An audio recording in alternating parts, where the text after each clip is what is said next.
그때 딱 출고가 됐는데 와 정말 너무 이뻤었던 그런 기억이 있거든요. 페달 놓으니까 되게 편하네요. 페달 놓고 가는 이 운전감이 확실히 진짜 레인지로버가 편안하긴 하네요. 안녕하세요 여러분, 그림카입니다. 제가 오늘 여러분과 함께 그려볼 오늘의 드림카는 제가 지금 운전하고 있는 레인지로버 이보크 차량입니다. 자, 제가 처음으로 레인지로버 차량을 시승을 또 해보고 리뷰를 해보게 되었는데요.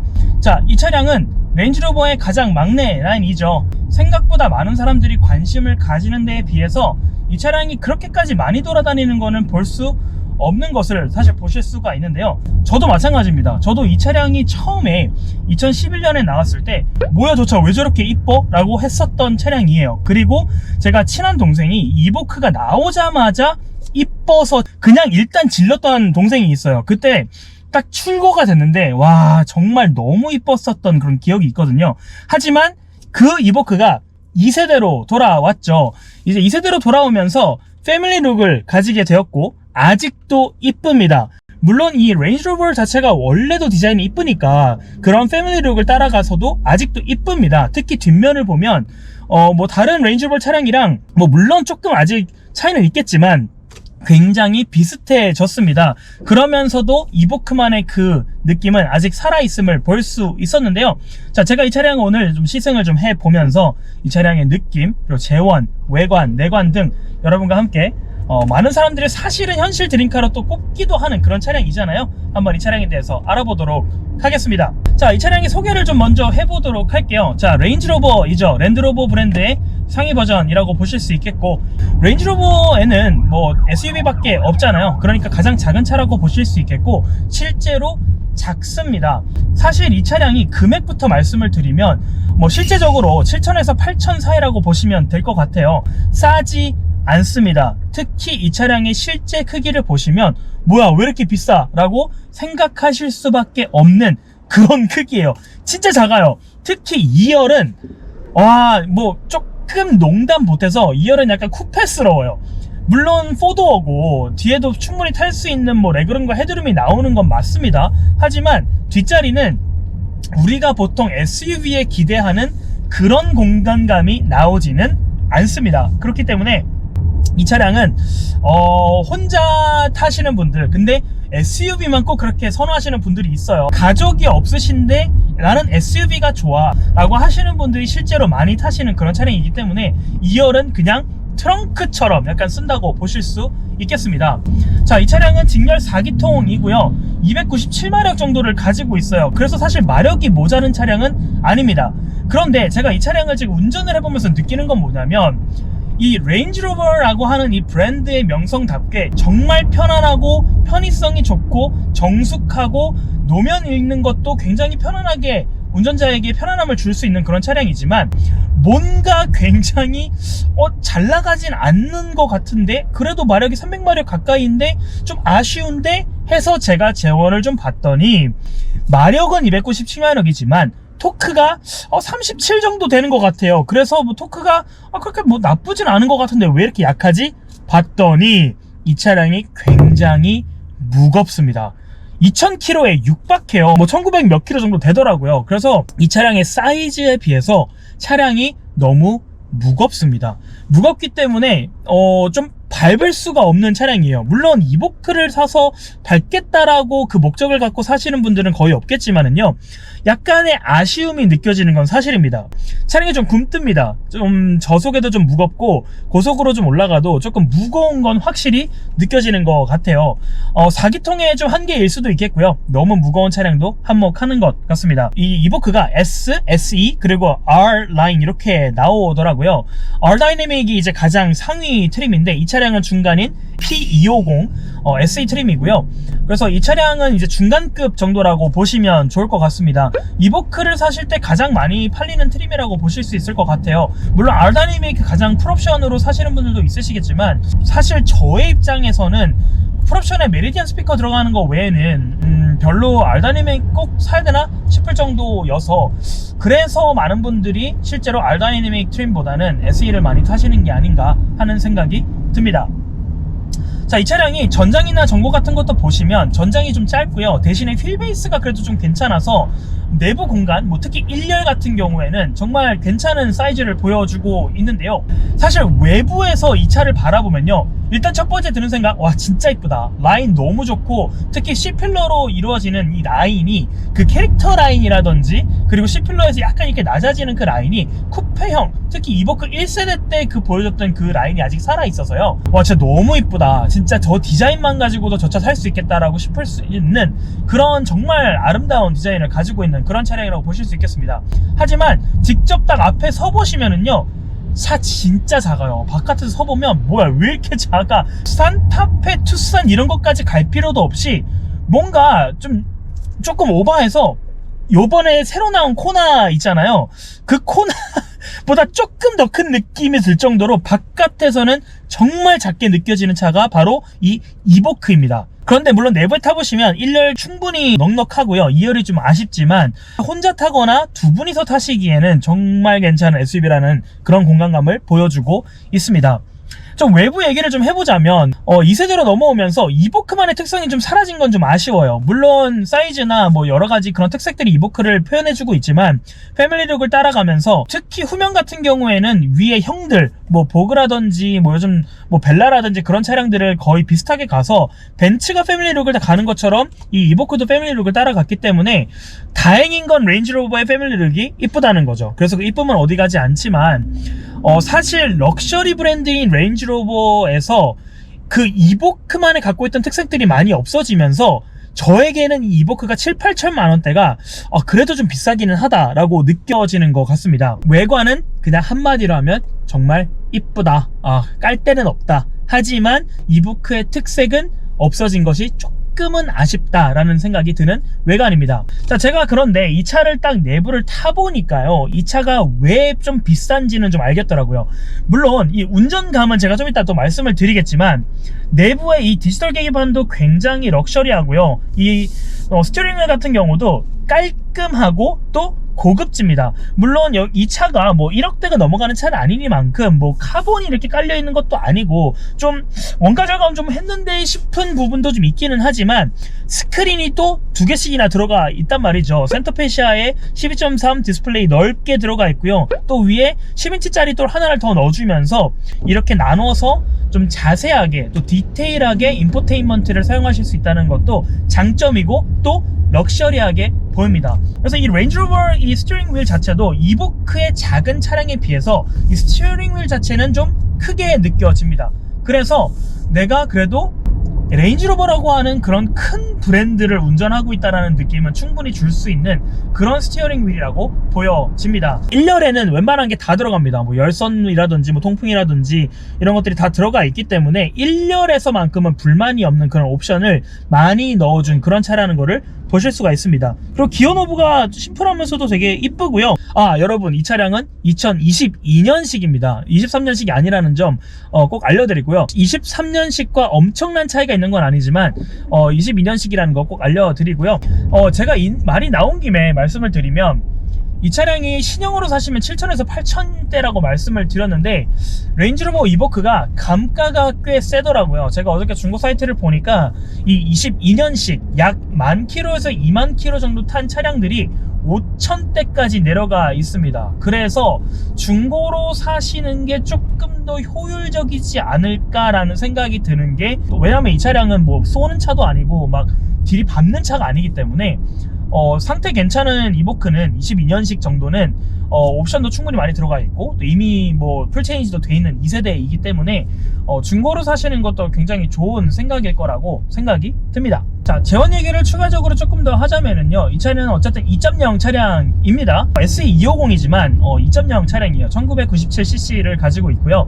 직렬 4기통에 그리고 자동 9단 변속기를 가지고 있는 그런 차량입니다. 레인지로버라는 특성에 맞게 4wheel drive 전부 4개를, 바퀴 4개를 다 굴리는 그런 차량이라고 보실 수 있고요. 가솔린 밖에 이제 안 나옵니다. 디젤이 더 이상 나오지 않는 이보크 차량이라고 보시면 좋을 것 같습니다. 연비가 그래서 복합 연비가 8.9km 정도가 나오는데요. 저도 찾아보니까 연비가 사실 그것보다는 좀 더 낮다고 합니다. 특히 이 차량을 실제로 운전하시는 분들이 복합연비 8.9보다는 더 많이 나와요. 10, 11 정도 나와요 라는 얘기를 제가 꽤 많이 본 것 같고요. 연비 자체는 사실 그냥 공식 연비만 봤을 때는 당연히 그렇게 좋은 차량은 아닙니다. 다시 한번 말씀드리지만 이 차는 무거운 차량이기 때문이죠. 그래서 좀 준준형 XUV를 끄는 그 사이즈에 비해서 경제 효율적이지 않습니다. 금액 자체로는 굳이 이 돈을 주고 이 차를 사야 돼? 싶을 정도로 효율적인 SUV는 아니에요. 그래서 레인지로버에서도 이 차량을 소개할 때 프리미엄 컴팩트 SUV라고 부르는 거죠. 뭐 연비의 효율이라든지 뭔가 공간의 효율이라든지 그런 점을 따지시기에는 이 차량은 적합한 차량은 아니라는 겁니다. 자, 이 이보크 차량의 외부 얘기를 조금 더 해보자면요, 헤드라이트에 이제 LED 헤드램프가 들어가면서 시안성도 되게 좋고요, 또 후면의 라인도 넓게 가로형이 들어가면서 차의 사이즈보다는 디자인적인 면에서 좀 더 커 보이는 그런 느낌도 든다고 보실 수 있을 것 같아요. 그리고 좀 마음에 드는 거는 리어 와이퍼가 있는데 숨어져 있습니다. 대놓고 나와 있지 않고 숨어져 있고 딱 키시면 나오기 때문에 그건 굉장히 좀 그래도 럭셔리한 SUV이기 때문에 그 정도 옵션 정도 집어넣어 주는 거는 칭찬할 만한 그런 옵션이라고 생각이 듭니다. 자, 이 차량의 좀 아쉬운 점을 내관해서 좀 말씀을 드리자면, 이 차는 애플 카플레이가 적용이 되어 있으나 안드로이드 오토가 적용이 되어 있지 않습니다. 그래서 뭐 아이폰을 쓰시는 분들에겐 좋은 얘기고 갤럭시 쓰시는 분들에겐 좀 안타까운 소식인데요. 왜 그렇게 했을까요? 22년씩쯤이나 됐는데 안드로이드 오토가 들어가지 않았다는 점은 좀 아쉬운 점으로 꼽히고요. 그리고 연결해서 좀 얘기를 하자면, 제가 이 차량을 이제 운전을 지금 해보고 있잖아요. 7, 8천만 원대의 차량에서 느낄 수 있는 그런 편안함은 사실 서울에서는 조금 많이 느끼실 수는 없을 것 같아요. 왜 그렇게 말씀을 드리냐면, 이 차량이 전륜과 후륜에 들어가 있는 이 서스펜션을 잘 보시면, 이 차량이 어쨌든 노면을 자동으로 읽어서 굉장히 편안하게 서스펜션을 자동으로 조절해 주면서 노면을 운전자나 승차한 사람들이 많이 느끼지 않을 수 있도록 조정을 해주는 건 맞습니다. 하지만 서울의 웬만한 도로들은 잘 그래도 닦여 있잖아요. 그래서 어쨌든 생각해보면 레인지로버가 오프로드를 중심으로 또 만들어진 차량이다 보니까 오프로드를 가서 타봐야 이 차량의 정말 진가를 느낄 수 있지 않겠나라는 생각이 들고요. 서울이라는 도시에서 타기에는 이 차량을 7, 8천 사이를 주고 사기에는 이 차의 장점을 다 느낄 만한 점이 서울에서는 부족하다는 겁니다. 뭔가 좀 그래도 강원도라든지 산악지역이라든지 조금 험한 길이 있다든지 그런 쪽에서 오히려 타기에 더 좋은 차량일 것 같아요. 그런데 이게 우리나라에서는 조금 아이러니한 게, 럭셔리함과 오프로드가 어쨌든 이 차량은 다 커버가 가능한 차량이라고 이제 우리가 알고 있잖아요. 레인지로버 SUV 오프로드 가능한 차, 근데 럭셔리래. 사실 우리나라에서 제가 저번에 지바겐 리뷰하면서 말씀드렸지만, 누가 지바겐을 끌고 오프로드를 실제로 가겠냐는 거죠.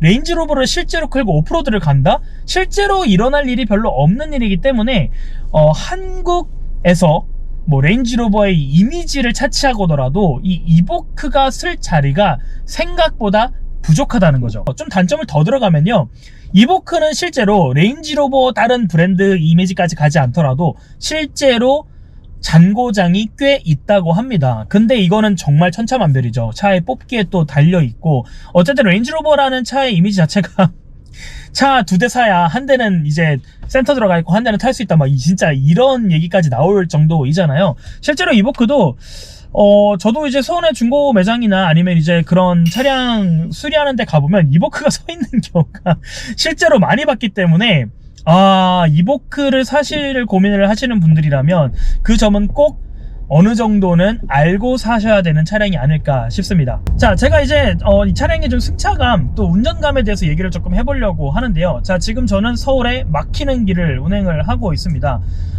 정말 편해요. 진짜 정숙하고요. 제가 사실 이 차량의 단점으로 들은 것 중에 하나가 소음이거든요. 좀 시끄럽다, 그리고 외부 소리 되게 잘 들린다, 그런 얘기를 들었었는데 저는 그렇게 느껴지진 않습니다. 오히려 되게 정숙하고 또 서울 시내에서 타기에 편안함, 그리고 차는 작지만 전고가 충분히 있고, 그리고 작은 차 사이즈 대비 시야감이 상당히 좋기 때문에 어쨌든 내가 SUV를 운전하고 있다라는 감은 충분히 줄 수 있는 좋은 승차감을 보여주고 있습니다. 제가 지금 조금 속력을 내보려고 하는데요. 자, 조금 차를 밀어보겠습니다. 앞에 공간을 좀 두고 가보면, 아, 진짜 무거워요. 차 진짜 무겁고요. 물론 차체가 그렇게 크지 않고 스티어링 휠이 좀 날렵하게 움직이는 감은 충분히 있는데요. 제가 조금 전에 50에서 60 요 정도 갈 때 차가 진짜 무겁네요. 근데 조금 더 올라가 보니까 지금 70에서 80, 고속으로 가면 그래도 차량에 마력이 있고 어느 정도 그래도 힘이 있는 차량이기 때문에 고속으로 갈수록 좀 더 가벼움이 느껴진다고 보실 수 있을 것 같습니다. 근데 제가 지금 페달을 놓고 지금 운전을 하고 있거든요. 페달 놓으니까 되게 편하네요. 페달 놓고 가는 이 운전감이 확실히 진짜 레인지로버가 편안하긴 하네요.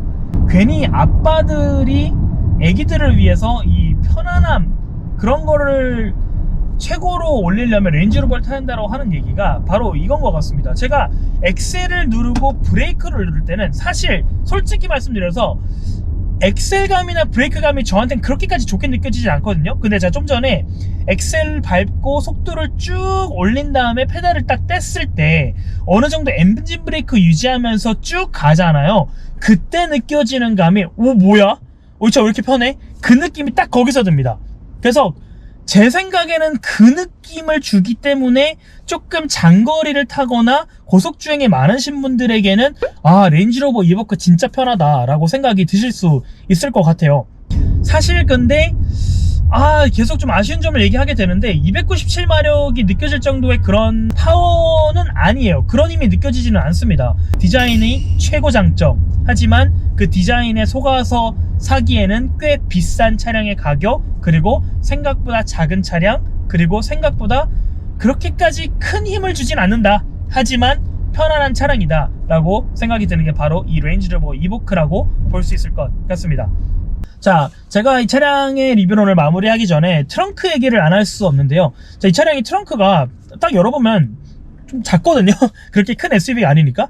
근데 공식 이 용량이 591리터래요. 사실 그 정도로 보이지 않거든요. 근데 어쨌든 폴딩하면은 1360 정도 나온다고 합니다. 그래서 오히려 폴딩을 안 했을 때는 생각보다 트렁크 좀 있네 싶은데 2열을 좁혔을 때는 완전히 평탄화가 되는 게 아니기 때문에 1300대 리터가 나쁘진 않으나 생각하는 만큼 엄청난 공간감을 주진 않기 때문에 그렇게까지 짐을 많이 실을 수 있는 차는 아니라고 생각이 듭니다.